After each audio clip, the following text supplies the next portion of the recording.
आजच्या या बुलेटिनमध्ये आज दिवसभरातील महत्त्वाच्या घडामोडी आपण बघणार आहोत। मात्र सुरुवातीला धाराशिवमध्ये पावसामुळे कशा पद्धतीने पूर आलेला आहे आणि किती नुकसान झाले याचा आढावा आपण घेऊया।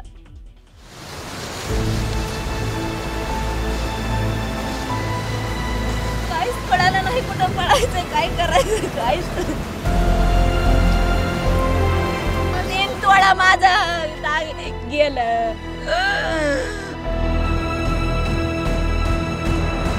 सगळं गेलं माझं काहीच राहिलं नाही। माझी 4 जनावर गेली जाग्यावर मरून पडली।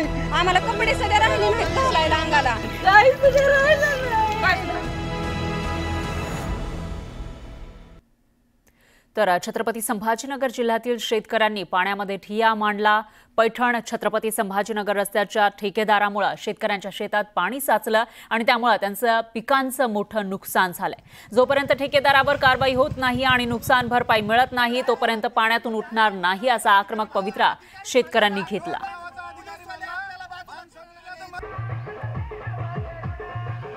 तर ही दृश्य आपण बघू शकतोय कशा पद्धतीने फळबागांचं नुकसान झालं आहे आणि किती मोठ्या प्रमाणामध्ये या शेतकऱ्यांच्या शेतामध्ये पाणी साचलंय। मात्र याला कारण ठरलेलं आहे ते म्हणजे इथं या शेतकऱ्यांच्या शेतीच्या बाजूला झालेलं बांधकाम।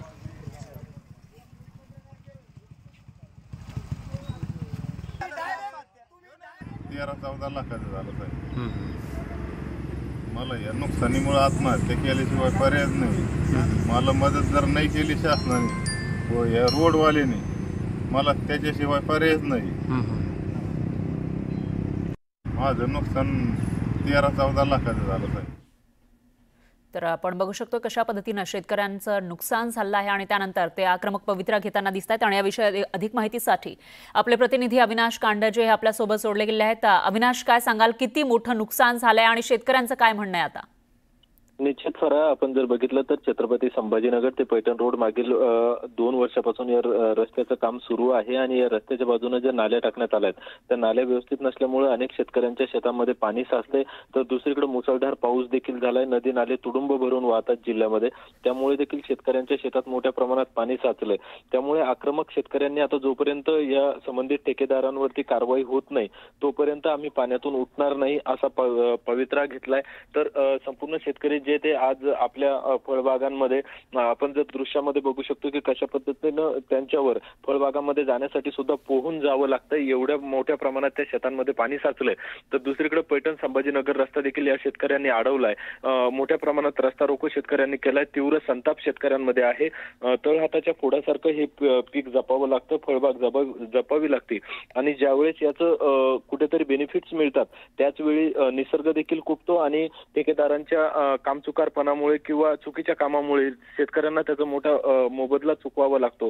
त्यामुळे शेतकरी मोठ्या प्रमाणात आक्रमक झालेत आणि त्यांचा आक्रमक पवित्रा देखील आपल्याला पाहायला मिळतोय। बरोबर आहे अविनाश, धन्यवाद तुम्ही दिलेल्या या सविस्तर माहितीसाठी। आता या शेतकऱ्यांची समस्या कशी सोडवली जाणार ते बघावं लागणार आहे।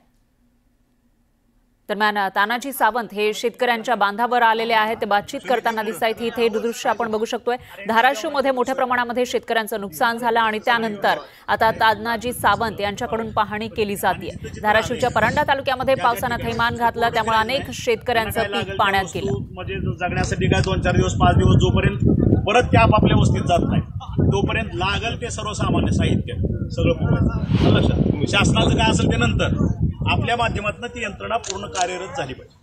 ठीक आहे, नंबर सगळ्याचे जेवढे नंबर घ्या त्यांचे असं झालंय। हेलिकॉप्टर सध्या बंद आहे आणि त्या नावाला काय तिथं म्हणजे पोस्ट नाही अशी प्रवाह जास्त आहे तिथं, त्या प्रवाहामध्ये पोट जाईल जाऊन आली तिथं पण त्या प्रवाहामुळे ते काम करायला सगळे लोक काढले, फक्त 4 लोक राहिले। सर आम्ही मोबाईल देवगावला येत नाही असं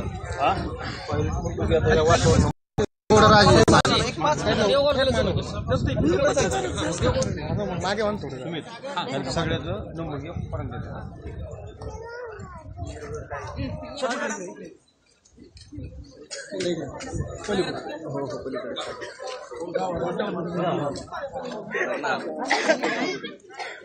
हॅलो नाही आताच गेली तर ही दृश्य आपण बघू शकतो। एकीकडे परंडामध्ये अतिवृष्टीनंतर लोकांचा रेस्क्यू करण्यात आला आहे हेलिकॉप्टरने आणि त्यानंतर तानाजी सावंत यांच्याकडून ही पाहणी करण्यात आली आहे।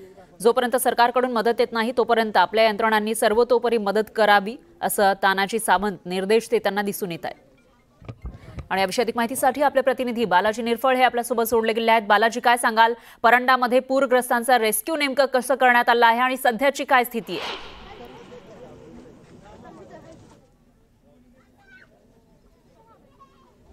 बालाजी, आवाज येतोय माझा?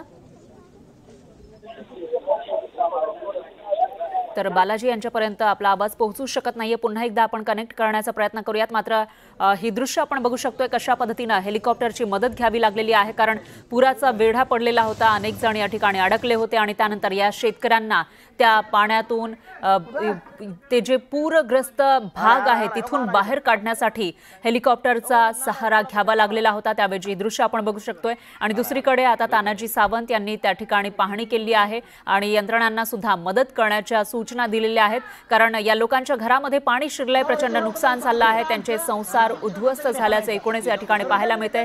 सगळीकडे पाणीच पाणी आहे। अशा स्थितीमध्ये आता त्या लोकांचा जीव तर वाचलाय, मात्र पुढे जगायचं कसं असा प्रश्न या लोकांसमोर आहे आणि त्यामुळे आता सरकारकडून नेमकी काय मदत केली जाते याकडे लक्ष असतानाच तानाजी सावंत इथं पोहोचले। दरम्यान पुन्हा एकदा जाऊयात आपले प्रतिनिधी बालाजी निरफळ यांच्याकडे। बालाजी, काय सांगाल, तानाजी सावंतांनी पाहणी केली आहे, काय आश्वासन दिलंय आणि सध्याची काय स्थिती आहे?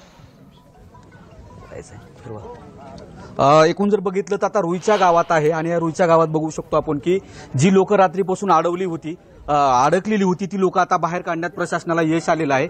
आणि इथले स्थानिक आमदार जे आहेत ते तानाजी सावंत घटनास्थळी दाखल झालेले आहेत, ते आढावा घेत आहेत, लोकांशी ते चर्चा करत आहेत की ही रात्रीपासून जी लोक होती ती लोक रात्रीपासून अडकलेली होती पावसाच्या पाण्यात, त्यामुळं ही सगळी परिस्थिती अतिशय भयानक होतं। ही सगळं वातावरण, आमदार साहेब तुम्ही पाहणी करताय, लोकांना बाहेर काढले, किती लोक आणखी त्याच्यात अडकले आहेत, काय माहिती आहे प्रशासनाची? आता तसं प्रत्येक गावामध्ये फारशी लोक नव्हती, दोन चार लोक अडकली होती वस्त्याने। आता वांगे गावांमध्येच थोडं 100-200 लोकांचं म्हणजे वेढा पडलेला आहे गावाला। तसं आतमध्ये पाणी घुसलं आणि त्यांना म्हणजे जीवित धोक्यात आहे असं काही नाहीये। फक्त शेवटी पाणी येते, रात्री जर पाऊस वगैरे आला, आणखी ढोकपट्टी झाली किंवा काय झालं तर थोडं प्रॉब्लेमॅटिक होण्याची शक्यता आहे। म्हणून NDRFच्या टीमच्या बाबतीत आम्ही पूर्ण त्यांच्या टचमध्ये आहोत, कलेक्टर साहेबांच्या टचमध्ये आहोत। माझ्या अंदाजानं दुपारी 3-3:30च्या दरम्यान आपल्या महाराष्ट्राचे उपमुख्यमंत्री आमचे एकनाथ भाऊ यांच्याशी बोललो। एकनाथ भाऊंनी परत नाशिकला NDRFला फोन केला, आपल्या हेलिकॉप्टरच्या बाबतीत परत आढावा घेतला। पण येणारा हा पाऊस आणि व्हिजिलन्स त्यांना त्यांचे दिसायला जे लागतं त्या पद्धतीने हेलिकॉप्टरचं थोडं अवघडून बसलं होतं, त्याच्यामुळे परत हेलिकॉप्टर गेलं। किती वेळ रेस्क्यू चालेल असं काही प्रशासनाची बोलणं झालं आपलं का किंवा काय? रेस्क्यू बऱ्यापैकी जवळपास 90% रेस्क्यू झालेला आहे, फक्त राहिलं ते एका गावाचं रेस्क्यू राहिलेलं आहे आणि त्या ठिकाणी गावाला वेढा दिलेला आहे। गावात पाणी घेऊन किंवा जनजीवन विस्कळीत झालं असं नाही। आणि म्हणून आताच आम्ही ते ॲडव्होकेट आमचे जगताप साहेब त्यांच्याशी बोललो की आतल्या लोकांना धीर द्या, की त्या ठिकाणी घाबरून जायचं काय कारण ना, आम्ही सर्वजण त्याच्यामध्ये टचमध्ये आहोत। आमदार साहेब, माझा हा प्रश्न आहे की मी सामान्य जनतेशी आता बोललो, जनतेच्या भावना ह्या आहेत की खूप काही सगळं वाहून गेले, लोक अक्षरशः धाय उकलून लढत आहेत, काय प्रशासनाकडून त्यांना दिलासा तातडीने देण्यासाठी काय केलं जाणार आहे? हे बघा, तातडीनं दिलासा द्यायचं, सगळं वाहून गेलेलं सगळं ज्या ठिकाणी माझी जनता किंवा ज्यांच्यावरती हे आबाळ कोसळलेलं आहे अशांना तात्काळ भैरवनाथ शुगर माध्यमातून त्यांना जीवनावश्यक वस्तू सर्व आम्ही पुरवतो आहोत। शासनाच्या पद्धतीनं मदत देईल। ह्याचे पंचनामे सुरू झालेले आहेत, कलेक्टरना स्टँडिंग ऑर्डर दिले आहेत, तहसीलदारांना स्टँडिंग ऑर्डर दिले आहेत। आता पिकाचं नुकसान असेल, घर पडलेल्याचं नुकसान असेल, घरातलं सामान वाहून गेलेलं असेल, शासनाच्या माध्यमातून त्याचा पंचनामा होऊन त्यांना मदत ज्या वेळेस मिळेल त्यावेळेस मिळेल, त्याचा पाठपुरावा मी डेफिनेट करेन। पण तरी सुद्धा आज जी लोक रस्त्यावर आले, ज्यांचं सामान वाहून गेलेलं आहे, त्यांना असं वाटतं की आपलं आज काहीच राहिलेलं नाही, त्याच्यासाठी मी त्यांचा एक वडीलधारी म्हणून त्यांच्या मागे खंबीरपणे उभा आहे। दुसरी एक मागणी होते की ओल्या दुष्काळाची सगळी सर्कल ज्या पद्धतीचे निकष आहेत ते पूर्ण झालेत पावसाचे, 42 मंडळं जिल्ह्यातली सगळी अतिवृष्टीने झालीत, सततचा पाऊस ग्राह्य धरला जातो, मात्र आता ओल्या दुष्काळाची मागणी शेतकरी करतोय। आपण आमदार आहात, काय मागणी असणार आहे आपली? त्याचा जे शेतकऱ्यांचं मागणं आहे तेच माझंही मागणं असणार आहे, त्याचा पाठपुरावा मी आपल्या महाराष्ट्राचे मुख्यमंत्री आणि उपमुख्यमंत्री यांच्याकडे लावून धरेन। आमदार साहेब आश्वासन देत आहेत, बघू आता आमदार साहेब कसा पाठपुरावा करतात। हे अडकलेली लोक आहेत, काय सांगाल मला सांगा, कधी अडकला होता, काय आता भावना काय तुमच्या? कालपासून होतो कालपासून अडकलेलो होतो. किती लोक होते तुम्ही सगळे अडकलेले? आम्ही सगळे लहान लेकर 5 होते आणि लेडीज 4 होते आणि पुरुष 5 होते. पुरुष 5 होते. किती तास अडकून होतात? आता काय सुटल्यावरती मनाला काय वाटतंय? रात्री आपले कालपासून आम्ही अडकलेलो होतो. बरं, काय सांगशील भैया? तू पण अडकलेला होता पाण्यात. कधी पाऊस पाहिला होता का असा? नाही. आता घरदाराची काय व्यवस्था आहे? काय ना तिथे राहिला आता. राहायला काहीच नाही. 2 बाईक आहेत अजून आमच्या तिथे राहिलेत. ओके, बाकी दुसरं काहीच नाही. नाही. ही सगळी अवस्था आहे बघितलं तर सुवर्णा. आणि आता आमदार साहेबांनी आश्वासन दिल्याप्रमाणे आमदार साहेब म्हणतात की ओला दुष्काळासाठी मागणी करू. जी शेतकऱ्याची मागणी ती त्यांची मागणी आहे, निश्चितच ते पाठपुरावा. मात्र त्या भावना आहेत. आता आणखी रेस्क्यू आहे, 99% रेस्क्यू पूर्ण झालं असं त्यांचं म्हणणं आहे. आताची परिस्थिती आणखीन काही गावात रेस्क्यू सुरू आहे. त्यानुसार जी प्रशासन किंवा जिल्हाधिकारी ज्या पद्धतीने सगळे मीडियाला सांगतील त्यानुसार आता जी बाहेर लोक काढलेली आहेत त्याच्यावर आता कुठेतरी धोका जो अचलगा टळलेला दिसतोय. बरोबर आहे बालाजी. आणि त्याच्यामुळे आता कधीपर्यंत हे रेस्क्यू चालतं, कशा पद्धतीनं रेस्क्यू केलं जातं आणि दुसरं म्हणजे या लोकांना कशी मदत केली जाते तेही बघावं लागेल. धन्यवाद तुम्ही दिलेल्या या सविस्तर माहितीसाठी. दरम्यान उपमुख्यमंत्री एकनाथ शिंदे यांनी मराठवाड्यामधील अतिवृष्टीचा आढावा घेतलेला आहे. एकनाथ शिंदेंनी मराठवाड्यातील प्रत्येक जिल्ह्याच्या जिल्हाधिकाऱ्यांशी फोनवरून संवाद साधलाय. तसंच पुराच्या पाण्यामध्ये अडकून पडलेल्या नागरिकांना तातडीनं मदत करून सुरक्षित स्थळी हलवण्याचे निर्देश सुद्धा त्यांनी संबंधित जिल्हाधिकाऱ्यांना दिलेले आहेत. उपमुख्यमंत्री कार्यालय, जनसंपर्क कक्ष, मराठवाड्यामधील अतिवृष्टीचा उपमुख्यमंत्री एकनाथ शिंदे यांनी आढावा घेतलाय. मराठवाड्यामधील प्रत्येक जिल्हाधिकाऱ्यांशी फोनवरून त्यांनी संवाद साधलेला आहे. तर राज्य आपत्ती व्यवस्थापन दलाला तातडीनं मदत पुरवण्याच्या सूचना त्यांनी दिलेल्या आहेत. पुराच्या बेड्यात अडकलेल्या नागरिकांची त्वरित सुटका करण्याचे निर्देश सुद्धा देण्यात आले आहेत.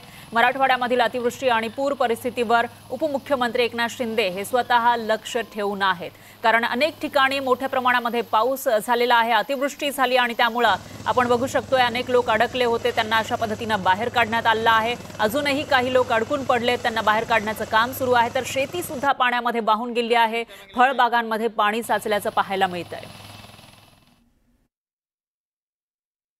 जिल्हाधिकाऱ्यांना मी एवढंच सांगितलं की कुठेही जीवितहानी होऊ नये आणि म्हणून ज्या ज्या ठिकाणी लोक अडकलेली आहेत त्यांना सुरक्षित स्थळी काढण्यासाठी ज्या ज्या काही उपाययोजना करायच्या त्या युद्ध पातळीवर करा.